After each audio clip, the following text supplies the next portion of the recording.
what's up, guys? Welcome back to Wallyz Welding World.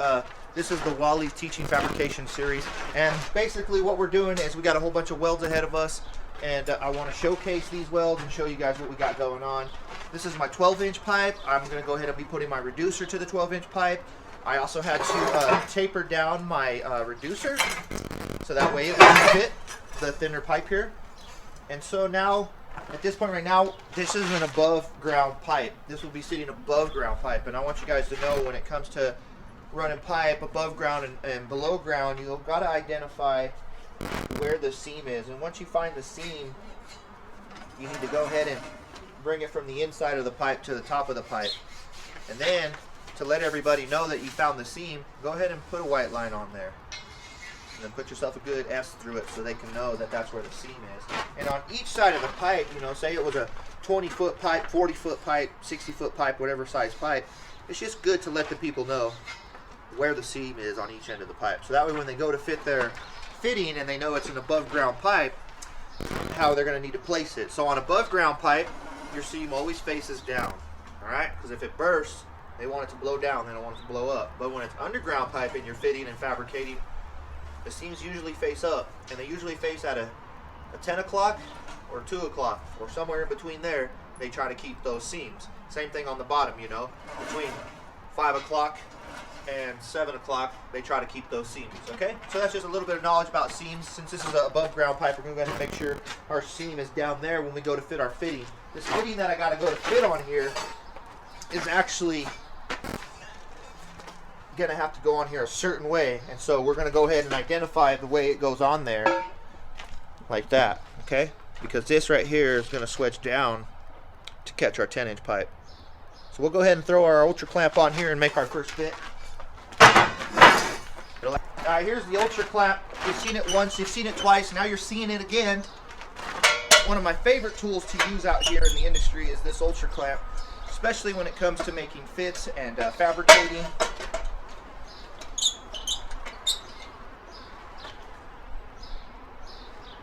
Here's my seam on the bottom right here. Go ahead and roll my ultra clamp to the bottom to fit. Now most of the time, you don't want to be fitting on roller heads like this, okay? You want to have your jacks fixed so that way you know it's not rolling on you like this, like I got it going on here, okay? Don't do that. So I'm just doing this just to showcase you guys.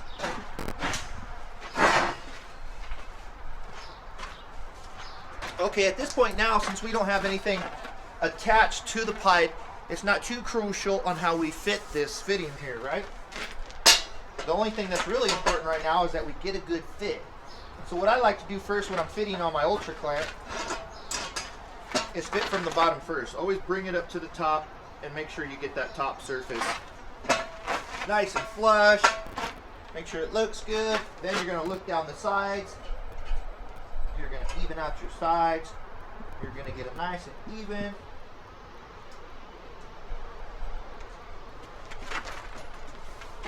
Check your bottom, because sometimes it might need a little bit of adjusting. You might need to split the difference according to the fit of the fitting. But at this point right now, we're ready to make a tack, weld this piece up, and show you guys what we got. Okay? You can see here now I got it nice and tapered back, guys. You know, it's nice and tapered. When they go to shoot the x-ray on this, you know it's not going to cast a shadow because it's not going to look like a wall. I didn't cut it real sharp. I really laid it back enough to where when they do put that film in there and they do shoot it, it's laid back really nice and we get a nice good x-ray film.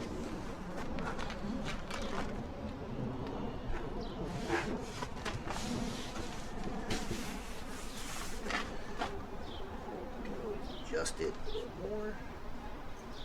I want it perfect. Perfect to fit, the better. Alright. That's the type of gap I'll be taking, maybe just a little bit more back here, but for the top, I like it. Alright, so now we need to level it.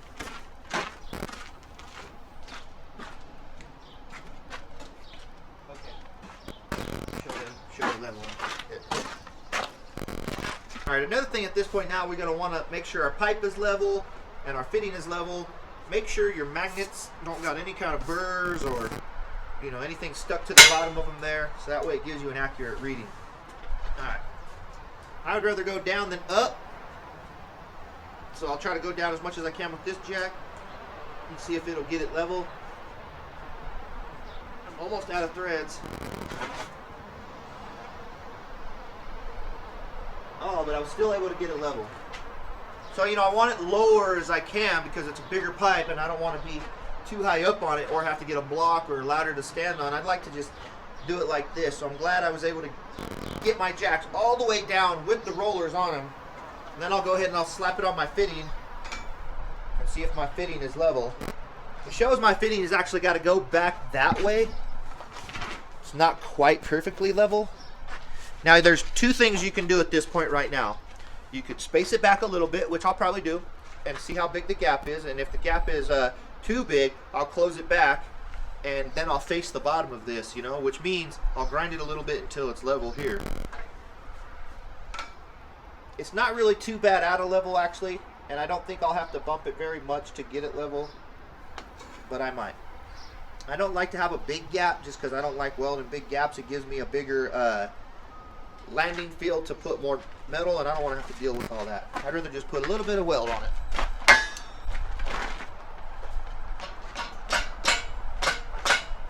A lot of people wedge it, or however, just smack it.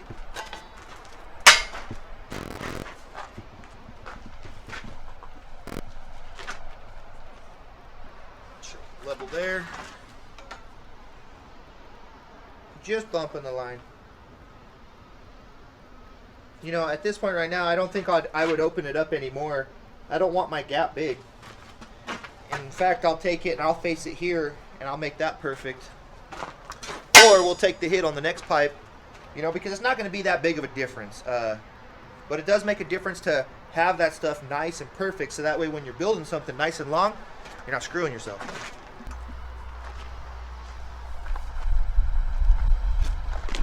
Tack it off.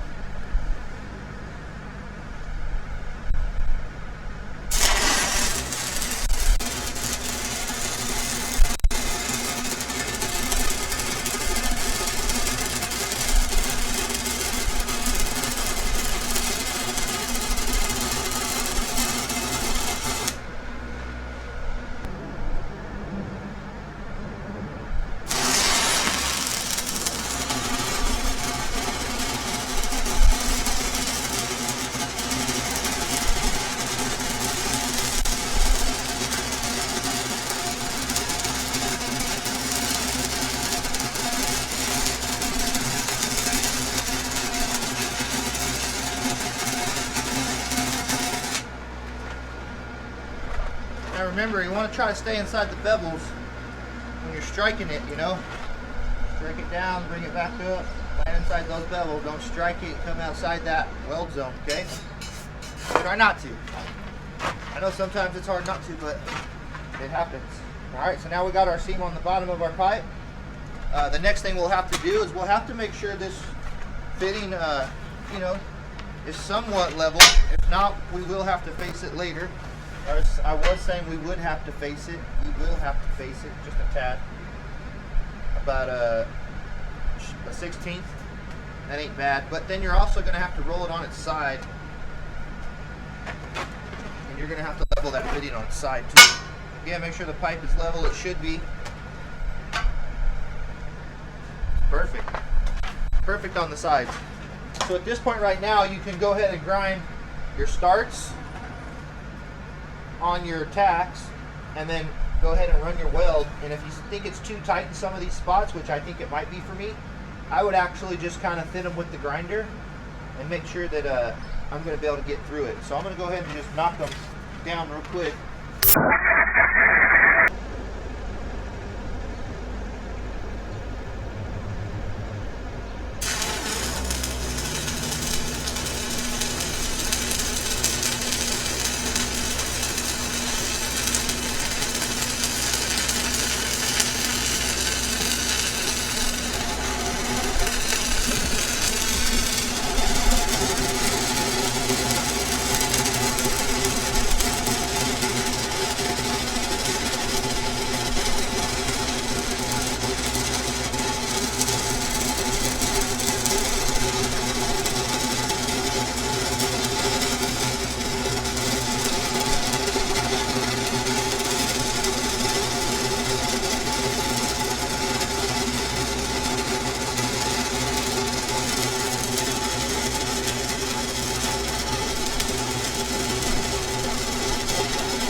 And you can see here how it's kind of humped up because I was going over my tack to see if I had any weak spots, but I didn't. And then I was able to pop through, and you can see how it sinks lower into the pipe. And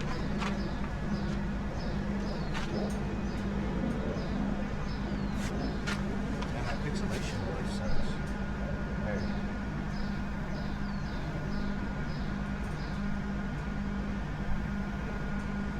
I guess it just is what it is.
I have just a little bit of a tie-in right here, just a little tie-in.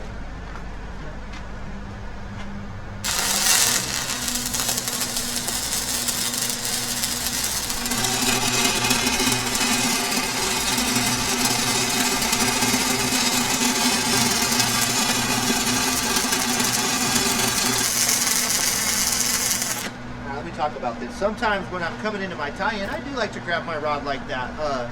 Because even though I can jolt it with my hand like that, maybe my other side of my brain thinks quicker, and my fingers will whip it back for me, and you know, my other arm will just kind of follow. So you know, there's nothing wrong with grabbing your rod, especially when you're doing a little tie-in. You know, so that way, just in case that puddle gets away from you, you can whip it out fast enough and get right back into it, and then whip back out into it, and then learn to get that drag speed. You know, not always necessarily do you need to weld one-handed. You can use both hands. I just suggest, you know, in maybe a little area like that where you're making a tie-in, and the tie-in might be a little bit wide, you're going to have to step it a little bit. Sometimes it's easier just to step it with the hand and the arm together versus just stepping it with your arm. That's all, just some advice.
Alright, a little bit wide right there.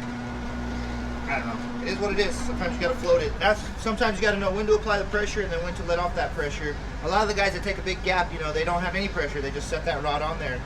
They just barely float it in there, which is a good way to do it.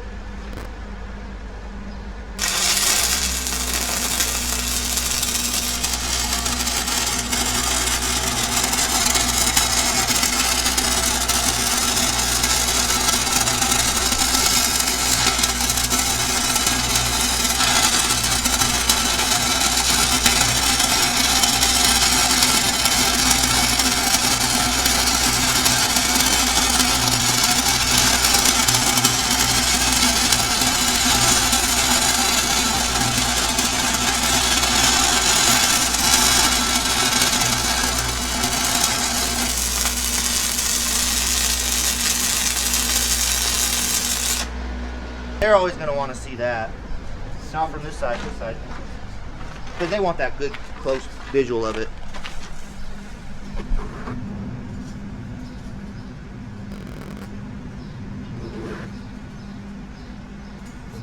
Some of it's a little choppy, but when I go to extra, or when I go to hot pass it, that's going to turn out really good.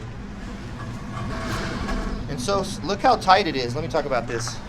So this is what I'm always talking about. Look how tight my bevel is, guys. Small gap, tight bevels. All right, small gap, tight bevels, just enough to get an 1/8 inch bead in there. It's not going to take me much to fill it at all. Sometimes guys would cap right off of that. Not me personally. I'll grind this down a little bit. I'll make sure I get a nice good hot pass in there, and then I'll cap. And my grinder here, man, I never seen a grinder poop as much as this one does, but this grinder is just like, it's like pooping on me, man. It's getting my glove all nasty when I'm grinding with it. So what do we do with grinders like that? We get rid of them.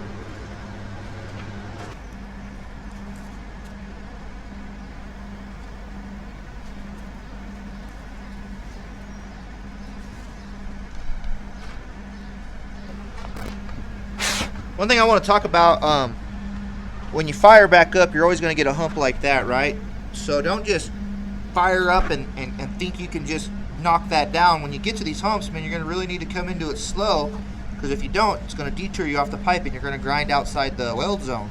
So when you approach these humps, make sure you come up really slow and you work through it, and then you can work it, or come down on top of it and cut into it and get it down to that level down there, and then run your disc like this. I see so many people just jump on it and their disc just, you know, just takes off, boom, because it doesn't have enough cutting force sometimes to cut deep into it. Sometimes it'll just want to roll off. So make sure when you come up to it, you go slow, you grind into it, you grind through it, then you can work it. Don't just come up and try to work it, it'll detour you. Or come down on it like that and work it, get it down to the depth of those two, then you can grind it like that. Be careful, guys. It's all knowledge, you know what I mean? Little things. All that.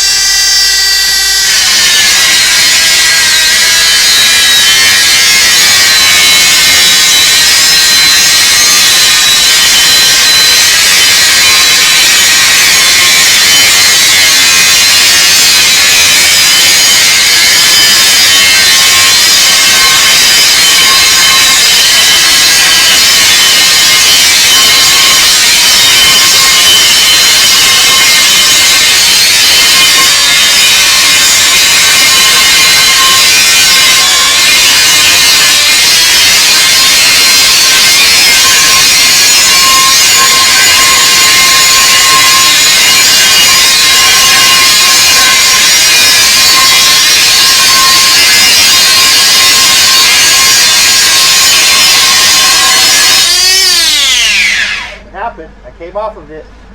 It happens. It does. It happens. Now notice I'm grinding it this way. There's two ways you can grind it. You can grind it this way, or you can grind it this way. But if you're grinding it this way, you're not going to be able to have a guard. Nope. So some of you are stuck grinding it this way. Damn it.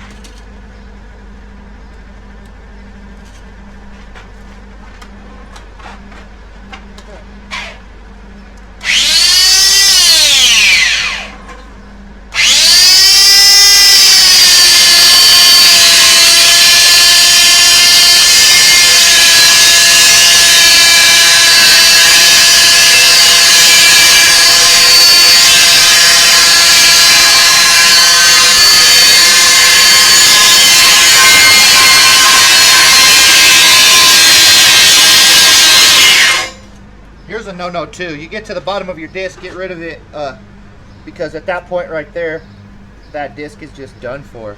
Notice I kind of changed them out when it's about that low.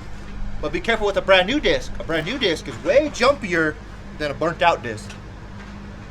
All right, let's take a look at it. We'll talk about my spot I came off and I grinded. We'll talk about my spot right here that I came off and I grinded. So if you do come off, stop right away, because luckily you might not be too deep into the pipe. You might be able to take a sanding disc or a file and you might be able to work it back. Normally you have to cut it out. Technically you got to cut it out, but I'll be honest, so many people on the pipeline, they'll hide it because they don't want to cut it out. They don't want to stop production. They don't want to get a bad reputation. All right, now we'll look at the rest of my bead. You can see where my oil was splattering from my grinder. That's great. I need that when I'm welding. Just kidding. But you can see I always try to, there'll be some spots you'll see that look like I took a lot out. That was probably a hump where I started. That's why it looks like that. And then where I'm traveling, you'll see I'll leave a lot of wagon trails, we call them. It looks like a little wagon went through there. That's why they're called wagon trails. Yeah, I'll leave those in there because I'm confident enough I'll burn them out. And when I'm burning this out, we'll be looking at the arc here and we'll be looking at the inside to kind of show you what's going on.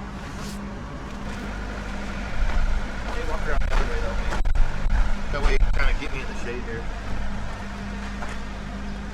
Hey, what's up people? So I'm going to talk today about kind of some welding hoods and some welding preferences and welding lenses. That's right, we got a new welding lens coming today. First I'll go ahead and talk about my Wonder Lovely pancake that I got from Outlaw Leather. Absolutely love it. It's great. The only thing that sucked for me was I was not able to get a clear lens on the inside, so when I left my hood like this and started grinding, I destroyed my lens on this side here because this lens is my shaded lens, and I didn't have a protection over my shaded lens, so I got all kinds of BBs now on my fixed lens. So I won't be using that one, unfortunately, due to that. But I do love this style of hood right here now lately. It's been kind of some of my favorite. I wish I had a hood by Outlaw with this on it, with that kind of fixture. You know, I'm not sure if I can still get a clear lens on the inside, but I always like to have a clear lens on the inside because I will leave my hood like this and I will throw sparks in there and grind. That's just what I do. But anyways, I'm very excited and happy to finally test out a new lens. I've actually been quite interested in this lens coming from Pipeliner's Cloud for a while now, and it's called the Eagle Eye, I believe. It's supposed to give you that eagle eye vision. And so thank you to this amazing company right here for sending me out this. Told them I'd buy it from them, but they're always too nice and they always just get it to me before I could get it out. Oh, nice.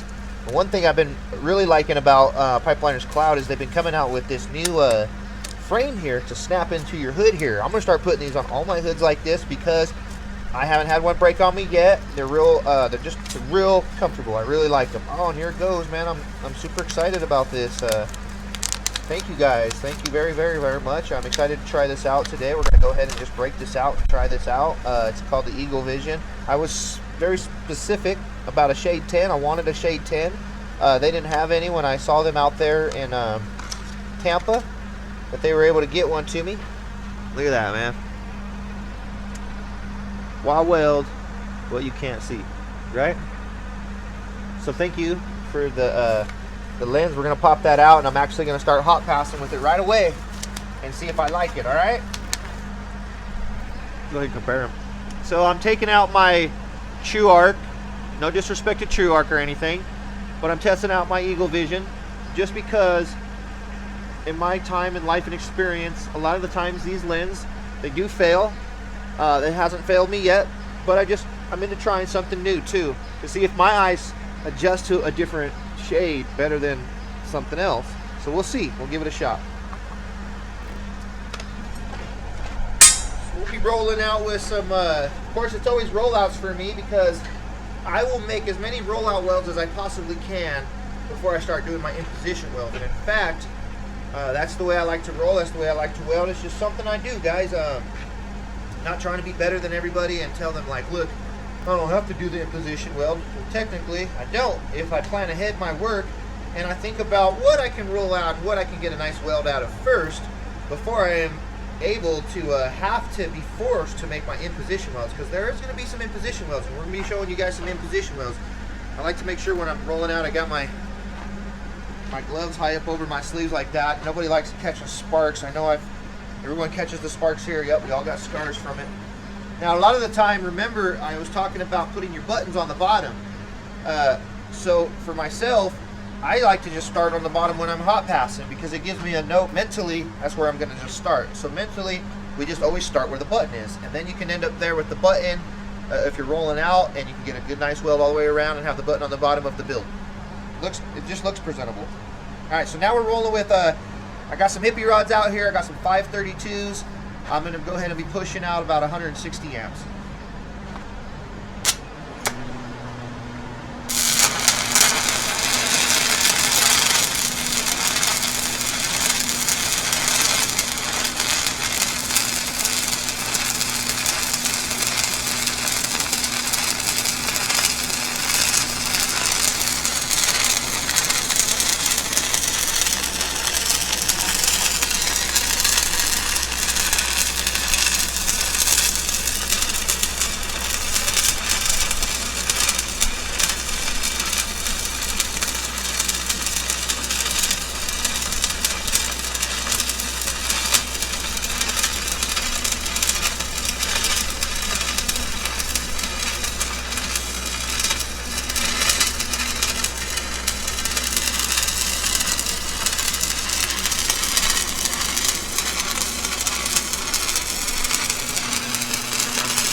Alright, should be last pass, maybe. We'll see if I can get it in one last pass. No, I won't.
Glowing? No, yeah. Okay, I can't tell. I tell you.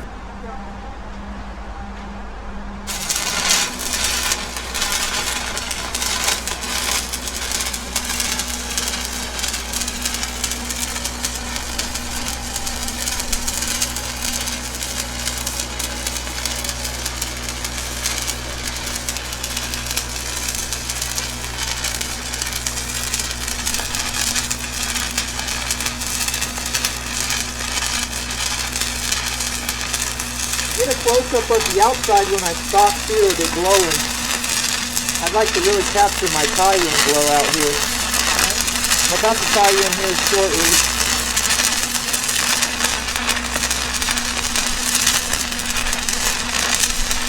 Alright, I'm tying in right now. And I'm going to break off right now.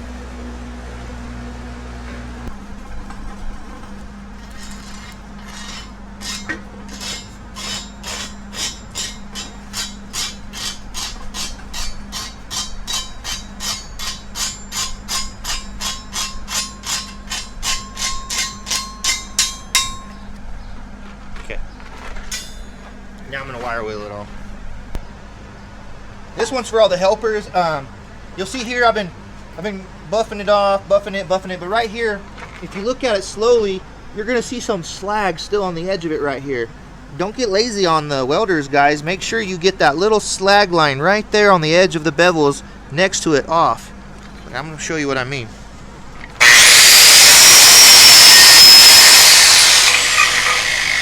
See? Look at that. See how I was able to get it off and it's still right there? A lot of times them helpers, they get a little lazy and they don't want to put any pressure to the buffer, and you leave that little bit of slag, and I'll tell you what, that's going to mess up my tying into the side right here. It's going to mess all the welders up. So be sure when you're cleaning it, you're getting both sides of that bevel clean, because every welder's different. That's how I like it, just personal preference. What you guys need to know is a lot of these fittings are going to come with numbers on it, and they're going to be right here where we got to weld them. So to save yourself ahead of time, write these numbers down on your blueprint, on your ISO, wherever they need to go into the book, so they know where the fitting is, what the fitting is. You know, just try to help them out during the weld map, because most of the time it's going to get buffed off, welded over, and you're not going to be able to see where and what it kind of fitting is. Of course, we're going to know it's a 10 to 12, but are we going to be able to know what other numbers it was to identify the fitting? So save yourself some time and write your fitting numbers down ahead of time before they get buffed off and welded off or welded over. Okay? A little bit of tip for you guys.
like my buttons real low profile.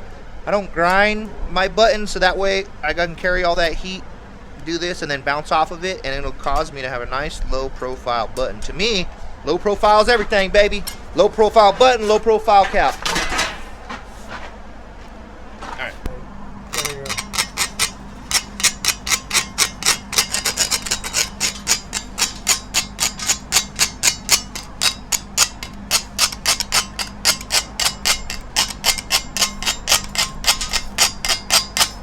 When it gets hot, it's hard to straighten it off. All right, hit it with the wire.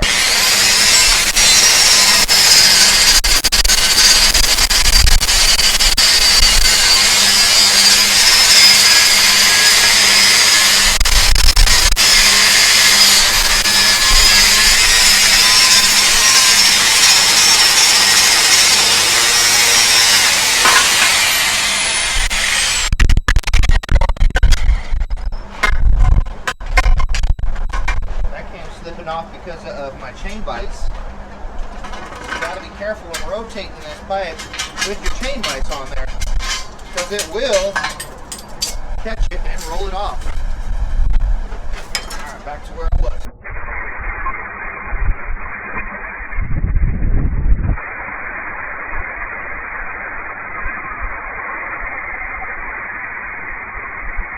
Embarrassed to show this one off, but I need to play with my settings a little bit. Let's go ahead and just showcase it anyways, though. It's not my best work, but it's some of my work here. You see my tie-in, my tie-in. So yeah, it's not the prettiest, but you know, when you're looking at this weld here, you know, you don't want to see any kind of pinholes. You don't want to see any kind of edges. You know, you don't want to see too big of a misripple. Of course, my ripples are not perfect because I'm just flying through it. But yeah, you can see at first I started off, my first one I had it down, and then I lost it. Then I really lost it. And then I don't know what happened. I forgot how to weld. But I'll get it back. I'll figure it back out. Stand up here. I'll figure it out. You know, it's all about just getting back in the groove. Now that I'm going to be rolling out a whole pipe, I should be getting back in the groove. The weld should start to turn out a little bit better. Whatnot. If they don't, then, you know, it's on me. But hopefully they should when they that's what's important. So I hope you guys are liking it so far. We're going to keep on rocking and rolling because it's all rollouts from here on out. Well, not all rollouts. Now that I have welded this piece out, I'm going to go ahead and make my next rollout, which is actually a 90 that I transition on this side of the pipe. And the 90 will come out this way and go that way. So what I'll do is I'll go ahead and probably put this 90 on its side, and then I'll probably roll it up or square it somehow on the side with this in position of the way it needs to go. Okay? And then after I do that, we'll go ahead and show you how to counterweight it and make a rollout with weld it in position if I don't have to. If I can roll it out, I'm going to roll it out. And a lot of times I like to put my counterweight on the pipe, roll it out. It's just what I like to do. So, we'll go ahead and put our 90 and show you guys how to get it fit up and then put our counterweight on there and counterweight it.